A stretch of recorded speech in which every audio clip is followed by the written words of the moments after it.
నీకు వేద మంత్రాలు అర్థం కాకుంటే వాటిని పెద్ద పెద్ద తిట్ల కింద మార్చేస్తావా? కొన్ని తిట్లైనా అర్థమయ్యే భాషలోనే మాట్లాడినావు కదా, తెలుగు భాషనే కదా అది. అవి నాకు అర్థం కాదు.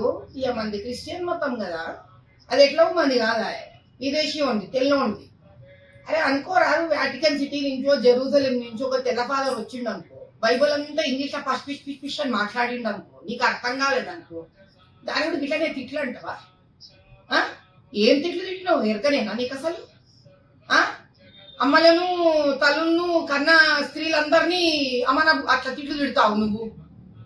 ఇప్పుడు ఊరి పొలిమేరల దేవతలు ఉంటారు, మైసమ్మ ఉంటది, పోలేరమ్మ ఉంటది, ఎల్లమ్మ ఉంటది, పోషమ్మ ఉంటది, భద్రకాళమ్మ ఉంటది, సమ్మక్క సారక్కలు ఉంటారు, జాతరలు నడుస్తుంటాయి. మరి బాపనోళ్ళని పిలిపించుకొని వాళ్ళు పూజలు చేపించుకుంటారు.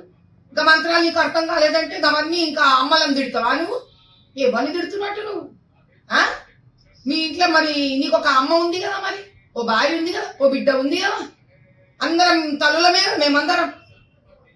అరే యేసుక్రీస్తు మతం పట్టుకుంటేవి నువ్వు, కనీసం యేసు ప్రభువుకున్న మెతదనం కూడా లేకపోయా నీకు?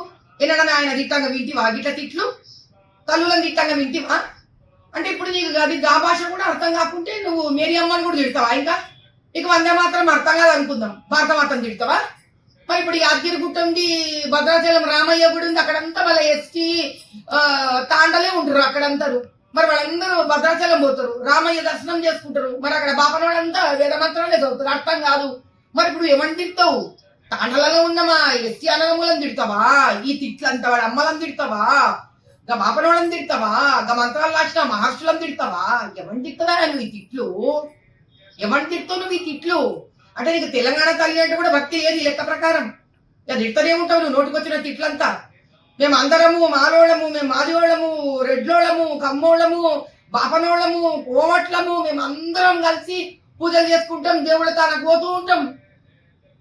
అంటే ఇప్పుడు మేమందరము ఇట్లా నీ తిట్లు తీసుకోవాలా? మేము మమ్మల్ని కన్నా తల్లిదండ్రులందరూ నీ తిట్లు తీసుకోవాలా? అయితే నాకు అర్థం కాక కాంగ్రెస్ లో మన స్త్రీలు, పెద్ద మనుషులు, వనితలకు ఎవరికి కష్టం అనిపిస్తలేదా? కాంగ్రెస్ లో ఎవరు పూజలు చేసుకుంటలేరా, పెళ్లిళ్ళు చేసుకుంటలేరా, మంత్రాలు చెప్పించుకుంటలేరా బాపనోళ్ళతోటి? నీకు ఎవరితోనయ్యా బాధ? నీకు మా ఎస్టీ అన్నదమ్ములతోని బాధనా, ఎస్టీలతోని మా బాధనా, మా మాలోళ్ళ మాదిగోళ్లతోని మాతోని బాధనా? నీకు ఎవరితోని బాధ? హిందువులతోని బాధనా, లేక అర్థం కాని క్రైస్తవ మతంతో నీ బాధనా? మందుబాటులు పెట్టుకుంటారు, ఏదేదో దందలు అనుకుంటారు, చేసుకోండి. రాజకీయంగా ఏం చేసుకుంటారు, ఎంత తింటారు, ఏమైపోతారో అయిపోండి. ఎందుకంటే మళ్ళీ ప్రజలు వచ్చి నీకు ఓటు వేయాలో వేయొద్దో తెలుసుకుంటారు. అయ్యా ముఖ్యమంత్రి గారు రేవంత్ రెడ్డి గారు ఇట్లాంటి వాళ్ళని పెట్టుకుంటారు మీరు కాంగ్రెస్ లా. తల్లులను తిట్టే వాళ్ళని పెట్టుకుంటారయ్యా మీరు. నిజంగా గా తిట్లేందయ్యా నిజంగా. కాంగ్రెస్ కింద గంతమంది స్త్రీలు ఉన్నారు, ఎట్లా ఊకున్నారమ్మా వీడి ఇట్లా తిట్లు తిడుతుంటే?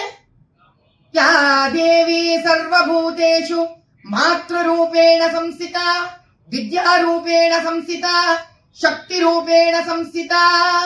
నమస్తస్యై నమస్తస్యై నమస్తస్యై నమో నమః.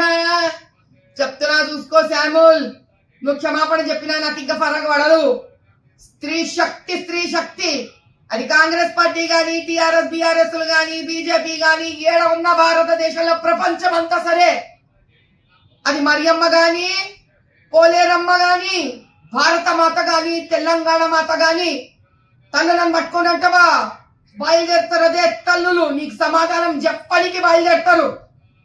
అయ్యా రేవంత్ రెడ్డి గారు చూసుకోండి, తల్లులను తిట్టేవాడిని పార్టీలో పెట్టుకుంటున్నారు మీరు. దీనికి సమాధానం మీరు చెప్పుకోవాల్సి వస్తుంది ఒక దినం.